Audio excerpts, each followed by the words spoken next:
Ang susunod na programa ay rated PG. Ito ay nangangailangan ng patnubay at gabay ng magulang para sa mga batang manunood. Nagsimula nang mabahala si Charlene nang sabihin sa kanya ng kapatid niya na baka ang asawa nitong si Raymond ang aagawin ni Divina kaya dapat na mag-ingat siya. Hindi lubos akalain ni Charlene na siya mismo ang nagpapasok ng ahas sa pamilya niya dahil siya ang nagkumbinsi kay Raymond na tanggapin bilang investor si Divina.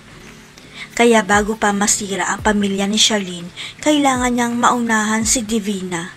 Kaya papaimbestigahan niya si Divina dahil may pinagtataka siya sa mga nangyari. Ang palaisipan kay Charlene kung bakit nanakawan ang flight school ni Raymond pagkatapos nilang i-reject ang investment ni Divina kaya biglang kinutuban si Charlene. Kaya hindi na nag-aksaya ng panahon si Charlene at nag-hire siya ng investigador para paimbestigahan si Divina kung may kinalaman siya sa nangyaring pagnanakaw. Hanggang sa magugulat na lang si Charlene dahil nagpakilala sa kanya ang isang lalaki.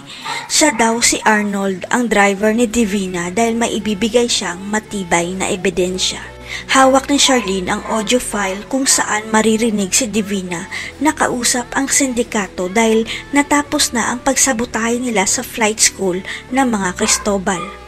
Kaya hindi na nag-aksaya ng oras si Charlene at nagsumbong kaagad siya kay Raymond para sabihin na si Divina pala ang nasa likod ng pagnanakaw sa flight school nila. Malusutan naman kaya ni Divina ang paratang sa kanya ni Charlene. Malaman kaya ni Leilani na hindi pala pinaampon ni Dado ang anak ni Charlene. Abangan.